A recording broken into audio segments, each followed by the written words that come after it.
Well, good morning and thanks for joining us here for our 8:30 stream show on our Thursday, December 4th. I'm Mitch Carter. Going to get into a couple headlines for you here before we send things over to 14 First Alert meteorologist Byron Douglas for a check outside.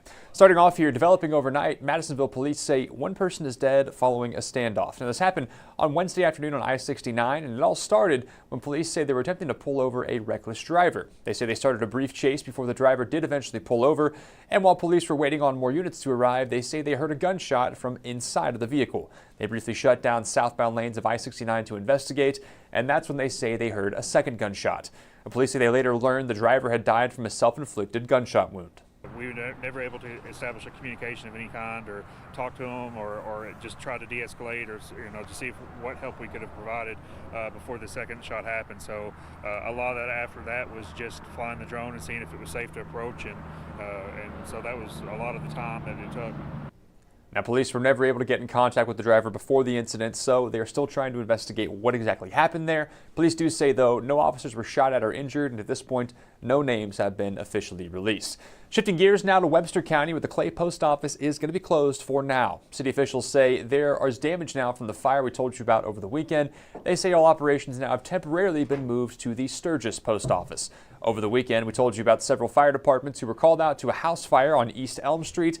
And while the home there was destroyed, firefighters say they were able to keep the damage to the neighboring 60-year-old post office to a minimum. But once again, now they've moved their operations over to Sturgis.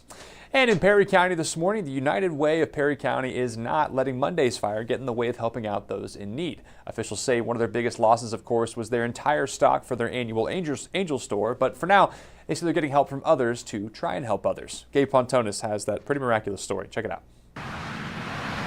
On Monday, a fire completely destroyed the United Way of Perry County, along with other businesses. The building and everything inside was deemed a total loss, and this includes everything from the United Way's annual Angel store. Many with the nonprofit at a loss for words. I was absolutely speechless. I mean, I couldn't talk to anybody. I couldn't say anything. I was just speechless. With the loss of their entire holiday stock, which officials say serves about 300 families, they were back to square one, but that's when support started rolling in. After the fire, the city allowed United Way to use the nearby Shergan Center for their store, and Wednesday was day one of accepting new donations. It's absolutely amazing how much stuff has come in this morning. When we knew we had to pivot, the Shergan Center was a perfect spot because we knew we had lots of table space, lots of space to spread out, and at some point this will be it'll be less an organized mess and more organized for our families to come in. The community's generosity on full display. While 14 News was at the store, a massive donation came through the door. 2 full wagons of blankets, jackets, and clothes, all for those in need. Those with United Way say the support from the community has been inspiring. We've always been in the position as United Way where we're the ones rallying and doing things and having fundraisers and giving back to our community. And to be on the other side of it now and to actually feel all of that generosity coming into us, it just proves more and more that Perry County is the most amazing place to live. They're saying through the tears or through the ashes. Officials say they've filled multiple tables with toys, clothes, and hygiene products, as well as received monetary donations from people and various businesses exceeding $30,000. They also say someone sent in an anonymous donation for another $20,000. Workers in the store say they are in need of specific items, especially blankets and hygiene products. They say no matter what you are willing to donate, they will take it. Anything. I don't care what it is, whether it's a umbrella, whether it's gloves, whatever, we will take it. United Way officials say they're going to open the store to registered shoppers on Monday. Also going to be another fundraiser this Saturday at Christmas in the Park. And finally, before we go here, speaking of toys, Toy Town is happening tomorrow. I've got a graphic for you here. 14 News once again teaming up here with the Salvation Army to help make sure children in need have some toys to enjoy this Christmas. Donation boxes will be set up there at area Walmarts all day on Friday, and 14 News will be live on the West Side Walmart to give you a look at all the fun there, hanging out with the Salvation Army before that kicks off. Should be a lot of fun. Every year, a huge success. We love partnering with them here. Right now, it is, excuse me, there we go, better. Right now, it's 8:34 here on your Thursday morning. Gonna get things over to Byron Douglas right now for a check outside at the weather. Spoiler alert, it is staying cold here. I saw some comments talking talking about being cold, watching for Dawson Springs. Good morning to you guys. We appreciate you hopping on and joining us here. It's going to wrap it up for me here. Like I said, get you over to Byron Douglas. We'll be back on air at 11 and 12 today. Another stream show at 2:30 before the shows at 4, 5, 6, and 10. Enjoy your Thursday. See you back here tomorrow. Stay informed on your local news and weather throughout the day by watching the 14 First Alert streaming shows. At 8:30 a.m., get your First Alert forecast to plan the day ahead and catch up on the news that happened overnight with the 14 News Sunrise team. In the afternoon, get the latest headlines, forecasts, and a preview of the stories we're working on with the 14 First Alert streaming show at 2:30. And get an in-depth look at the 14 First Alert forecast so you're ready for the next big thing with the 14 First Alert weather show at 9 p.m. Watch the 14 First Alert streaming show that fits your schedule and works best for you. Streaming on your phone by downloading the 14 News app and the 14 First Alert weather app. On your smart TV by using the 14 News streaming app. And stream anytime on Facebook, YouTube, or on 14news.com. Stay connected and stay informed by watching the 14 First Alert streaming shows on your favorite streaming devices.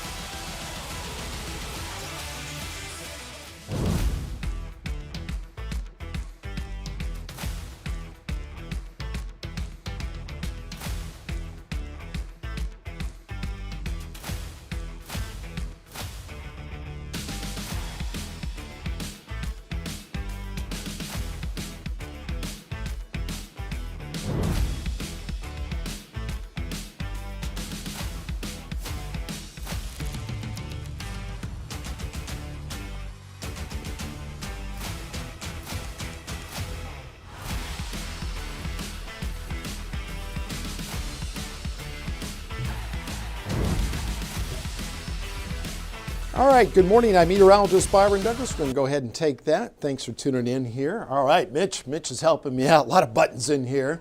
Thanks for tuning in here on this Thursday, December 4th. On this date in 2002, we had 2 inches of snow on the ground. Now let's take a look. Our winter weather advisories and winter storm warnings are all outside of our area. See some folks on here. We'll shout you out here in a moment. No winter alerts. Friday, generally all the trouble should stay outside of our viewing area. We do have to be on the lookout tomorrow morning for some patchy freezing fog.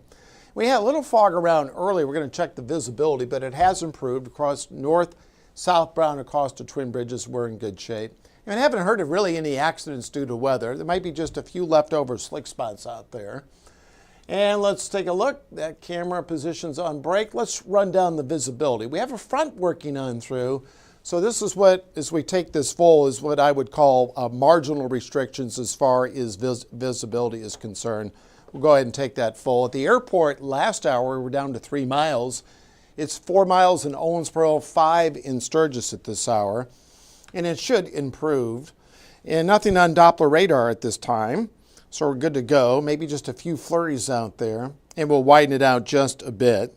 So we're not looking at any widespread precipitation, but we'd have a few flurries out there during that time frame. Suzanne, Laura, Scott, good morning to you. Kathy and Mark, good morning to you. Thanks for tuning in. I'm caught up now on my phone. Got some light returns down through Jonesboro, Arkansas, back through Cape Girardeau, mainly just some flurries.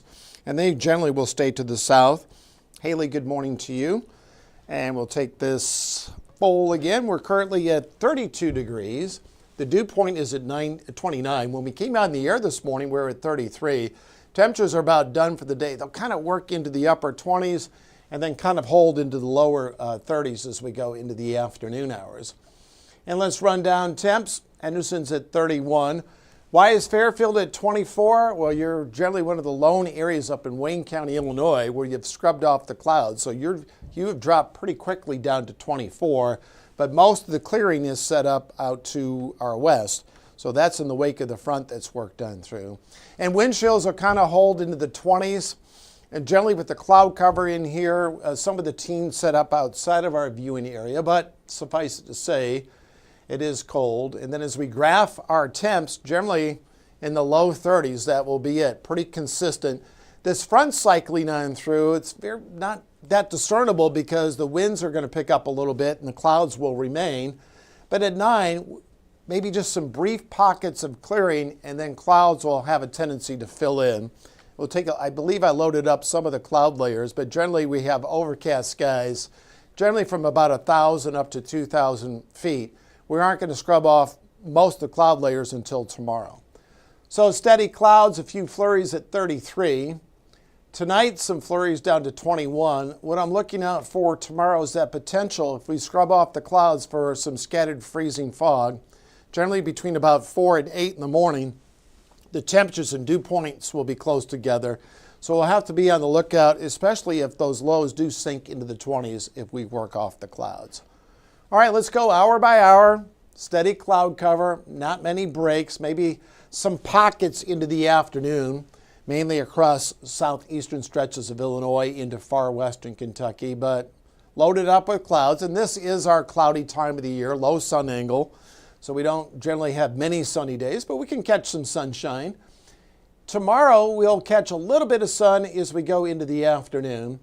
Friday on the lookout for some fog, showing some clearing.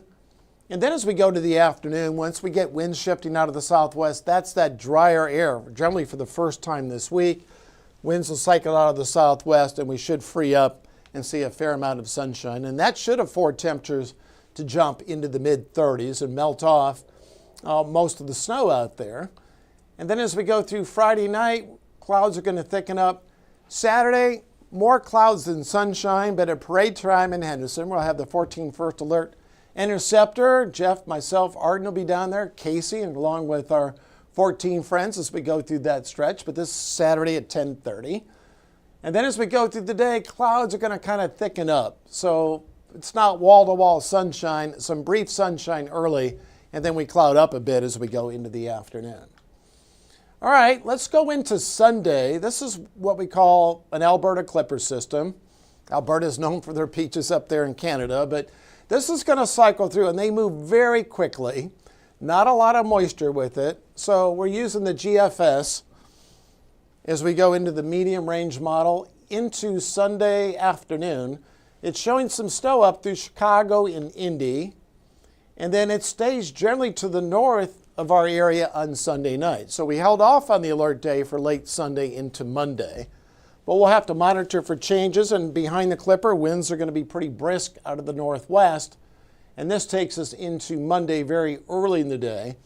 We talked earlier we might have to watch the commute on Monday, and this takes us into Monday night. Okay, that's one solution. And then also the European model was showing the potential for a little snow Sunday night into Sunday morning. So this is something we'll have to monitor. But right now, no alert day. 33 for today.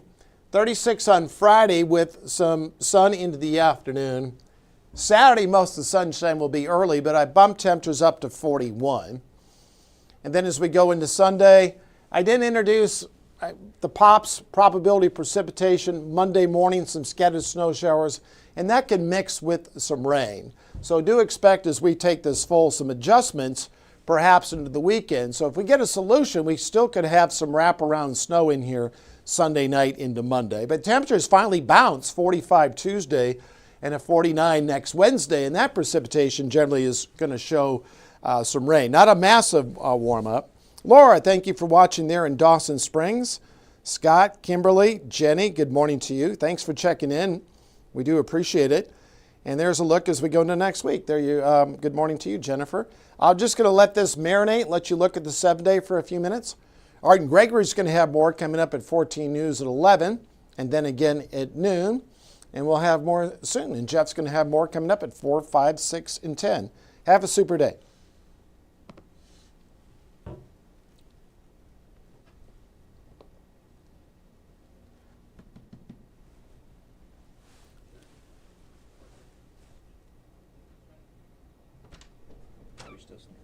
I'm gonna let it breathe. Not yet, not yet, not yet. Hold on. The 7-day, dude. It takes 2 minutes for that thing to die anyway. Okay. Where this is, Mics are still on. this is an intervention. Hold up. No, hold up.